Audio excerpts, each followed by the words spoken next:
similares impedancias. Por eso cuando nosotros hacemos instalaciones trifásicas, los que trabajan en instalaciones, ¿cierto? Tienen que hacer el cuadro de carga equilibrio de las fases. ¿Han escuchado eso, no? Sí. Porque le asigno cada carga a cada fase. ¿Ya? Y lo que hace la compañía a nuestras casas no es que de la misma fase saca todas las casas, no. No sé si les ha pasado cuando se corta la luz, por ejemplo, en algunas, oye, el vecino de aquí tiene luz y yo no tengo. Ah, porque se cayó una sola fase. Y yo estoy alimentado de la fase que se cayó. Y el vecino está alimentado de la otra fase. Porque la compañía busca equilibrar las cargas para hacer un equilibrio de fases. ¿Vale? Porque así los transformadores trabajan de forma eficiente. ¿Vale? Y ese desequilibrio le causa forzar más el neutro, ¿no? O sea, Causa, más consumo. causa forzar los transformadores, sobrecargar los transformadores. Ya. Claro, porque hay consumo excesivo por un solo... Pueden haber fallas de simetría, pueden haber desencadenado varias cosas. Profesor, Dígame. el sistema trifásico, ¿eso viene de afuera?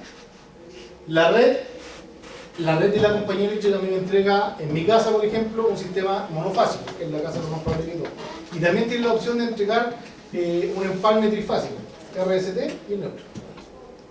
Con 3 fases. 380 entre líneas, si es trifásico, 220, perdón, entre fase y neutro si es monofásico. Claro. Que tenemos acá, 220. ¿Ya?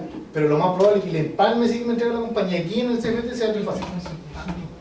Lo que pasa es que aquí me llega una sola fase porque son puras cargas monofásicas. Va a depender de las cargas que yo quiera montar también. ¿Ya? Y ahora entramos a cortar. A cortar finito. ¿Ya? Ojo, vamos a ver hartas fórmulas. ¿Ya? Pero no se asusten porque las vamos a aprender a ocupar. ¿Vale? Este material está todo subido ya al portal, así que por si hay alguien que no alcanza a anotar o que no quiere anotar, está todo en el portal. ¿Ya? De hecho, yo le recomendaría que si alguien lo puede imprimir y puede anotar al lado, no. ¿Ya? Dentro del dimensionamiento de protecciones, conductores o juegos de barra en una red eléctrica interior, uno de los parámetros de más importancia a determinar es el nivel de corriente de cortocircuito que se estaría presentando en distintos puntos del sistema. La corriente de cortocircuito calculada dentro del diseño de un sistema eléctrico interior define el mínimo valor de la capacidad de ruptura que deben tener los elementos involucrados en la falla de cortocircuito para que sean capaces de soportarlo. En el caso de las protecciones termomagnéticas fusibles y fusibles para también despejarlos. O sea, ¿para qué me sirve el cálculo de la corriente de cortocircuito? Cuando se va a romper uno. La corriente de cortocircuito es la máxima corriente que yo voy a tener en caso de falla de un cortocircuito en el punto donde yo me estoy conectando. ¿Qué significa eso?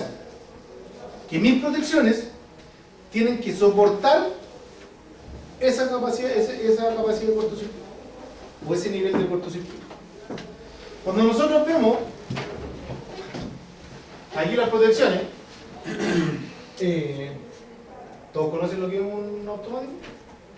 ¿Cómo? ¿Todos conocen lo que es un automático? ¿Sí? ¿Alguien que no conozca? ¿Y lo que es un diferencial? El diferencial es el que corta la luz, ¿no? Los dos cortan la luz. ¿Cuál es la Los dos diferencia? cortan la corriente eléctrica. Es que el diferencial es el que sale cuando hay algún problema como de electricidad, ¿no? Así como que está quemándose algún enchufe o algo así. Y como que salta. Protegen para distintas cosas. ¿Ya? Protegen los equipos. Pero eso lo vamos a ver más adelante, así que no, estoy preguntando si físicamente saben lo que es un automático y saben lo que es un diferencial. ¿Sí? ¿Todos saben? Cuando todos Si no dicen, saben, ¿para qué vengan a verlo acá? saltó el automático. ¿Cómo? No, porque todos dicen, oh, saltó el automático en la casa. Es que no necesariamente el automático. Por eso, puede ser el diferencial. El diferencial es más grande que los Para que lo vean ahí, porque Sí, por eso, si no saben, no vienen a ver. botones de... No necesariamente. Puede ser igual. Lo que tenemos acá primero.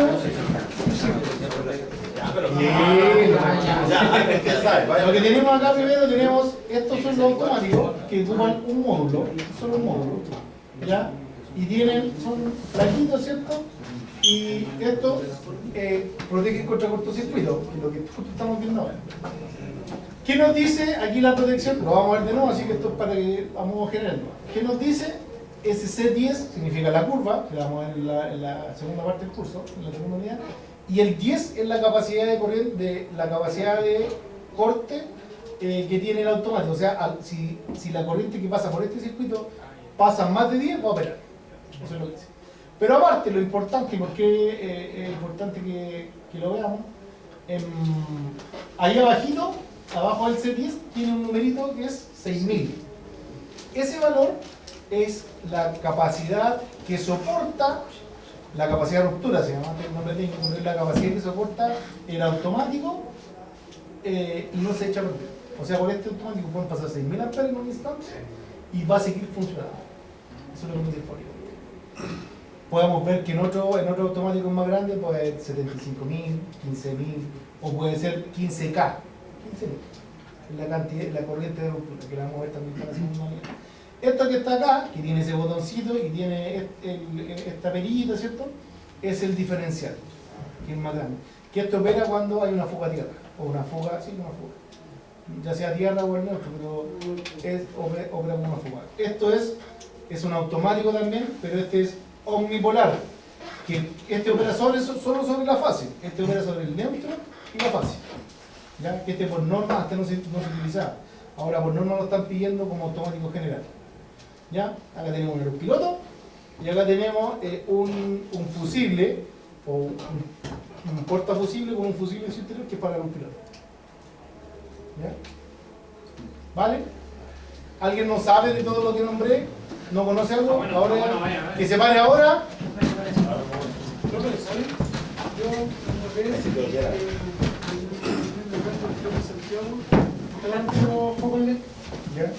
De una manera funcionaron todos. Cuando se pusieron a enchufar cosas, cuestiones así, cosas por el estilo, pusieron CNF, y luego empezaron así. Y al final ya establecieron y separé los lentes, los tiré como una manera de peinarlos, ordenarlos. Y al final la falla quedó por ahí. Generalmente cuando parpadean en LED, porque hay problemas neutros, están sueltos, Claro, y ahí se solucionó la falla y no sabemos bien por qué, porque el electro siempre hacía un sistema que se está desordenado y el negro pesca como. Porque se junta con un enchufe en los alumbrados, también se va a estar. Andar ahí un automático con una falla de contacto, o sea que no quedó bien apretado. Ah, bien quemadito. Ya. En general, entre las múltiples metodologías para el cálculo de corriente de cortocircuito, las más difundidas son los métodos de las componentes simétricas. No las pasamos componentes simétricas, ¿cierto? El método de la impedancia según el estándar europeo, la norma europea IEC, ¿cierto? Pero el presente apunte tiene como objetivo explicar una simplificación del método, ¿cierto? Aplicado a las instalaciones interiores, lo que nos dará una respuesta de manera más sencilla y eficaz de la determinación de los niveles de cortocircuito en los distintos puntos del sistema. Lo que estaba hablando, que se me había ido, era por qué es importante calcularlo, ¿cierto? Porque los automáticos que tienen menor capacidad de ruptura o que soportan la menor corriente de cortocircuito, que son los que se ponen al final del circuito, cuando ya tengo directamente con las cargas, ¿cierto? En este caso es 6000. ¿Ya? Y ese es como el más bajo. O sea, intrínsecamente o se infiere que los niveles de corriente de cortocircuito que yo puedo tener acá en el tablero, en este tablero, o en algún punto de esta instalación, van a ser menos de 6000, pueden llegar a 2000, 3000 fácilmente. ¿Vale? O sea, un cortocircuito es dijimos, un aumento excesivo de la corriente por falta de impedancia, ¿cierto? Que se produce no se produce en un instante. Pero sí, las protecciones nosotros vemos que se producen en un instante porque las protecciones lo despejan. Pero es muy dañino. De hecho, creo que la semana pasada, o no, antepasada, vimos una imagen de cómo quedaba un tablero con un cortocircuito. ¿Cierto? Es muy dañino, por lo tanto tienen que despejarse de manera casi inmediata. ¿Ya? El cortocircuito, un cortocircuito es la elevación instantánea de la corriente del sistema debido a la pérdida o disminución brusca de la impedancia característica de la red. Sus causas son múltiples, siendo la más común la unión de los conductores de potencial diferente. Acá. Si yo tuviera un circuito cualquiera donde tuviera la fuente, ¿cierto? La impedancia de la red de alimentación de mis conductores, de mi alimentador, ¿cierto? Y la impedancia de la carga, ¿cierto? Este es un circuito equivalente a una instalación eléctrica. Bajo condiciones normales de funcionamiento, la corriente I, que es la que circula por esta malla, ¿cierto? ¿Les pasan los mallas? ¿No? Como algunos sí y otros no. Circuito de resistencia en paralelo y serie y veíamos ¿Y lo que era una malla? ¿Cómo recorrer la ¿Leyes de Kirchhoff? No, Kirchhoff no muy bien. Nosotros no. No, llamémoslo al Tevelin. Sí, eso es excelente. Al Bien. Norton y Devil. Tevelin. ¿Y ustedes no? Pero más o menos un circuito como recorría la corriente. Eso, cómo recorre la corriente. Básicamente que todos los, ¿cómo se llama? Todas las tensiones en una malla o en una red, ¿cierto? Suman cero.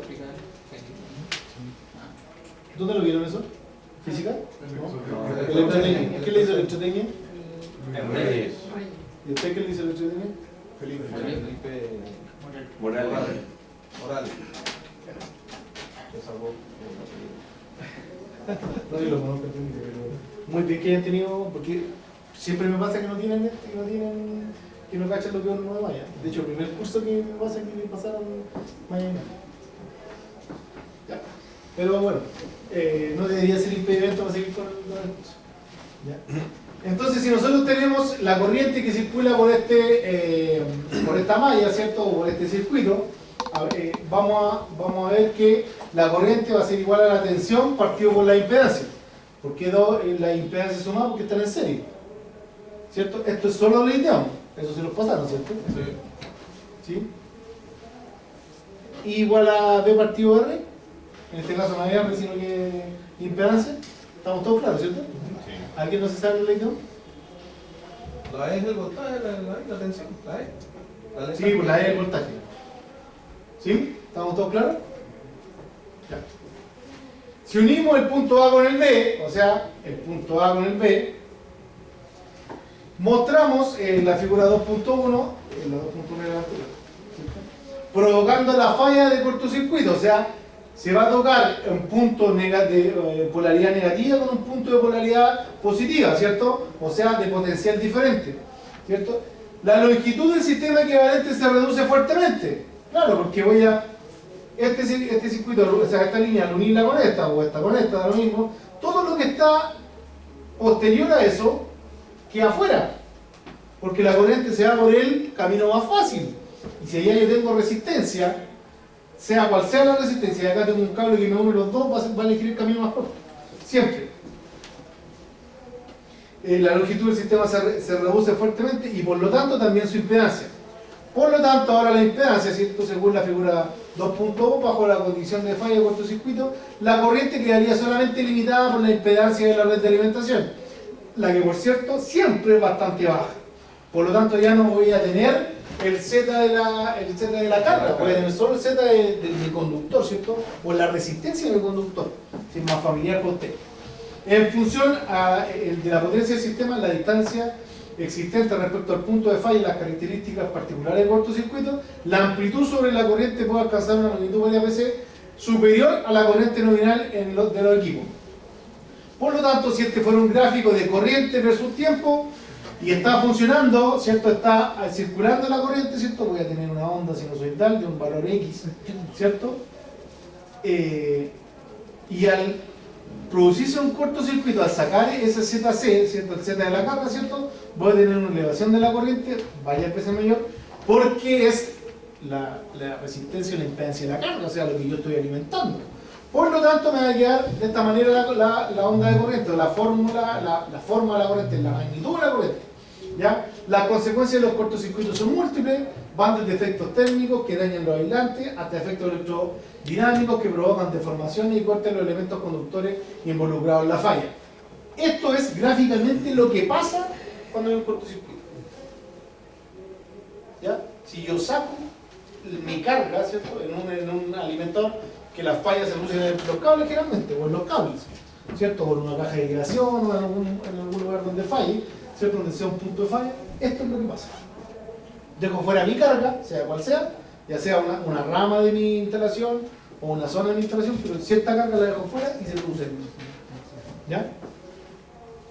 La amplitud de la corriente de cortocircuito. Podemos determinar la amplitud con la que una falla de cortocircuito se presentará en una instalación.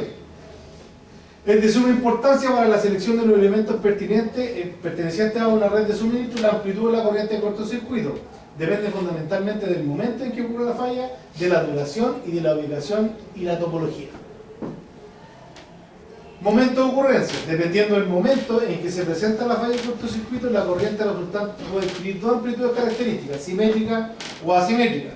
La corriente de cortocircuito resultante puede alcanzar una magnitud simétrica, semiciclos positivos y negativos de igual amplitud, si la falla ocurre en el instante en que la tensión de alimentación está pasando por su valor máximo.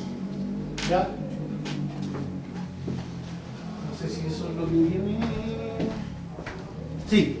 Según la figura 2.4, la amplitud máxima de IM de esta corriente es equivalente a la raíz de 2 veces el valor RMS, ¿cierto? Normalmente los métodos de cálculo de corriente de cortocircuito entregan una solución a sus ecuaciones de corriente simétrica y de valores RMS. Las que en general son de menor amplitud, incluso convertidas en valores máximos, que las corrientes del tipo asimétrico. Esta corriente se les llama de esta forma debido a que las amplitudes de sus semiciclos positivos y negativos son de distinto valor, es decir, semionda alterna, características, no es simétrica respecto al eje de coordenadas. ¿Qué es lo que quiere decir esto? La corriente de cortocircuito puede verse o presentarse de dos formas, de manera simétrica o asimétrica. La simétrica, ¿cierto? Cuando el cortocircuito se genera en el pic de la corriente, ¿cierto? Si lo vemos en la onda, esto gráficamente. Ya si lo vemos en la onda, cuando se genera un cortocircuito y la corriente va pasando por el pic de la onda, ¿cierto? Puede generar corriente simétrica, que eso es como lo menos malo. Es muy malo, pero es lo menos malo. Y no es lo más frecuente. ¿Ya? Y otra que es cuando se produce, cuando está en cualquier otra parte de la onda, ¿cierto? Y se puede generar de esta manera. O sea que el semiciclo positivo no es igual al semiciclo negativo. Esta es la más perjudicial y es la que más se presenta también. Entonces, el método de cálculo, siempre el cálculo que se hace para la onda, para el cortocircuito, siempre se hace el cálculo simétrico y después se ocupa un factor para transformarlo a asimétrico. ¿Ya? Y el valor que nosotros tenemos que considerar siempre es el asimétrico. ¿Vale? Este tipo de corrientes se presentan cuando una falla ocurre en el instante en que la tensión de alimentación del sistema está pasando por su valor cero.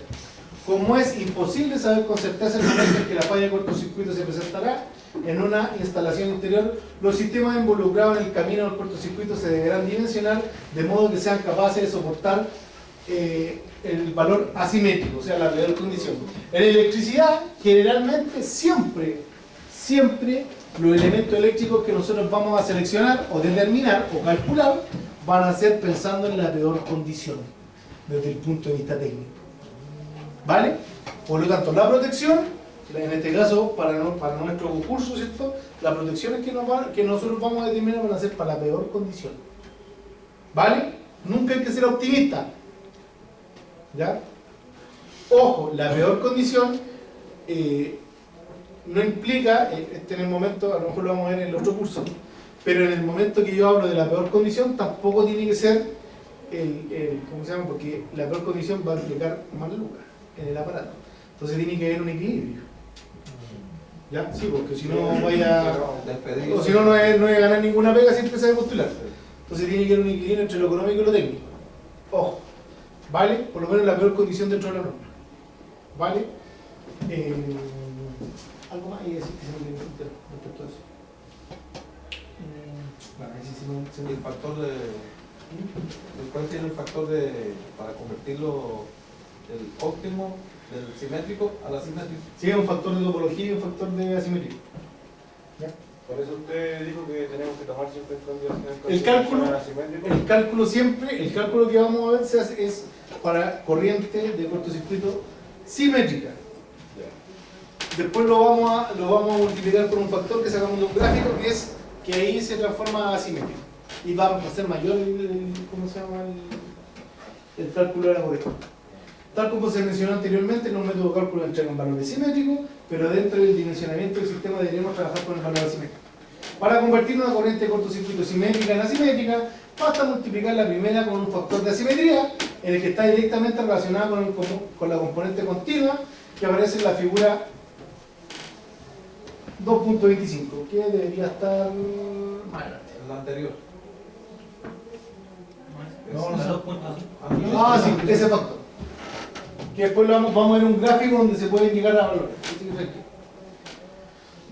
Duración. Esto es súper importante. En función de la duración de la falla, tiempo de existencia sin despeje por los órganos de protección, la corriente del cortocircuito puede presentar tres valores característicos: subtrasciente, trasciente y permanente. ¿Ya? El periodo subtrasciente son las primeras ondas, ¿cierto? Cuando está más grande ya sea la onda de corriente, ya sea de forma simétrica o de forma simétrica o forma asimétrica. El trasciente va entre el subtrasciente y el permanente, ¿cierto? Y el permanente ya es cuando deriva el tiempo. Lo ideal es que las protecciones operen en este periodo, en esta zona, hasta iniciar el trasciente, ojalá. Que no llegue el trasciente, ojalá. Milisegundos, ¿vale? Diga, el estado subtrasciente tiene una duración, ¿qué pasó? ¿Vaya? El estado subtrasciente tiene una duración de no más de 0,1 segundo. El trasciente entre 0,1 y 0,3 segundos, y el estacionario alcanza luego de transcurrido más de 0,3 segundos del inicio de la falla. Tal como se llama en la figura 2.6, una corriente de cortocircuito asimétrica puede convertirse en simétrica solo cuando la falla alcanza su estado permanente. Lamentablemente, si el defecto permanece en el tiempo necesario para alcanzar un estado simétrico, la instalación eléctrica se destruirá prácticamente en su totalidad. O sea, no podemos tolerar que pasen 2000 amperes por un conductor. No hay conductor que aguante, a menos que sea uno de alta tensión. Resulta claro pensar que la falla de cortocircuito es extremadamente destructiva, por lo tanto se debe eliminar en el menor tiempo posible. En general, los dispositivos de protección contra corriente de cortocircuito están diseñados para abrir el circuito en un tiempo no superior a 10 milisegundos, 0,1 segundo. ¿El trasciente de cuánto lleva? 0,01 segundos. No, el trasciente de cuánto lleva? 0,1 De 0,1 a 0,3. No más de 0,1 segundo. El trasciente, el primero. De 0 a 0,1. Y esto generalmente opera en 0,01 segundo. Tiene que ser muy corto, si produce mucho daño. Entonces, luego dentro del estudio de cortocircuito, para determinar la capacidad de ruptura de los dispositivos, se deberá tomar el estado subtrasciente de la corriente de efecto.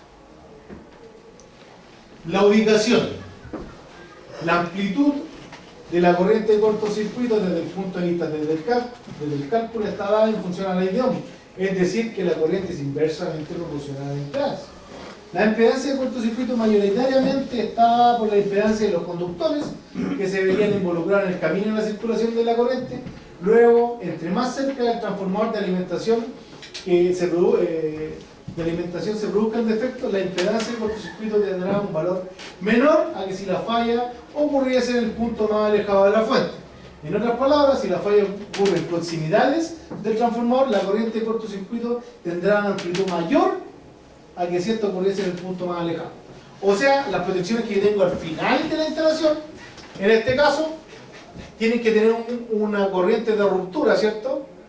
Menor, por eso está en 6000, que la que está en la entrada de la instalación, más cerca del transformador. Lo más probable es que los automáticos del tablero general o del empalme tengan una capacidad de ruptura, no sé, de 36.000 o 75.000 kilos amperes. No kilos. 75.000 o 36.000 amperes. O 50.000 por ahí. Va a depender de lo que rompe el cable. ¿Vale? Depende de la impedancia de cortocircuito de otra forma. No solo de eso, pero sí es muy importante. De hecho, eso te lo entrega hasta ¿cómo se llama? La compañía te lo entrega. En general se hace poco el cálculo de corriente de cortocircuito. En general los eléctricos lo hacen poco. De hecho, se basan en lo que te entrega la compañía. Pero es necesario.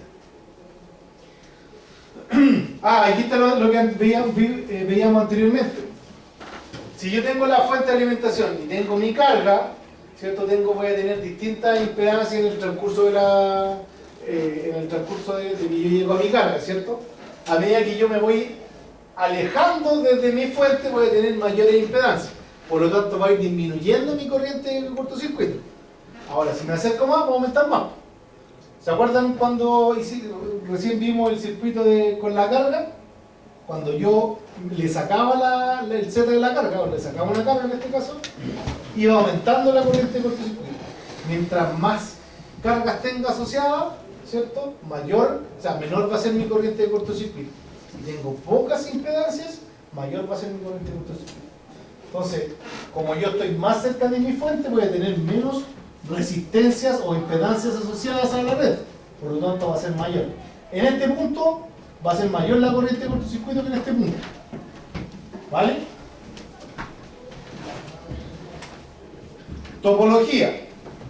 La topología de la falla nos indica la forma de considerar la o las fuentes y particularmente qué conductores se deben contemplar.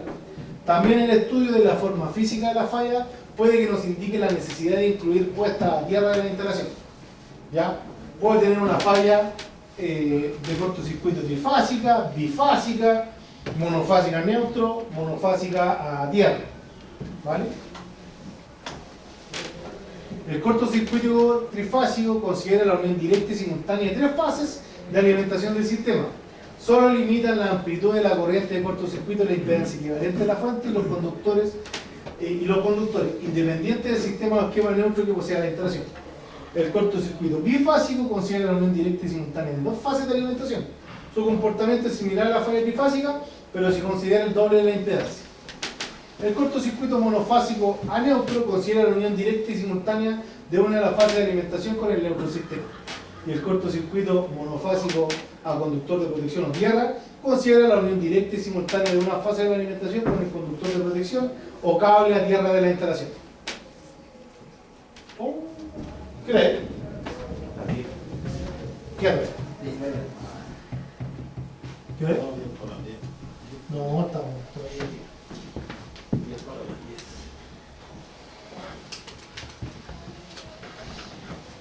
Profesor, para la impedancia de la red, ¿se toma la longitud del medidor al transformador? No. Hay parámetros establecidos, hay normas mínimas. Vamos a ver.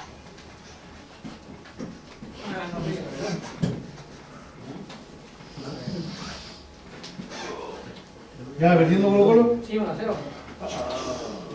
Minuto 20. Una pena.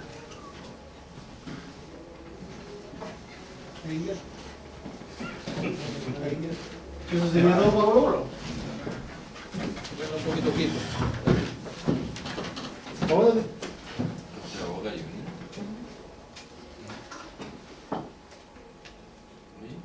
Este es el momento donde se cae el carro. el River. ¿No tiene unas patitas? Esto ya se dio. Anda, le cae arriba al Gustavo, ¿no? No me viene.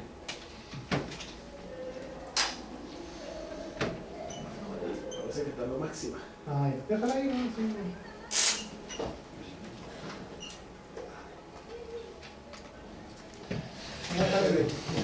Mira, si para la otra clase yo proyecto ya y hacemos ejercicio acá. Así que yo giro.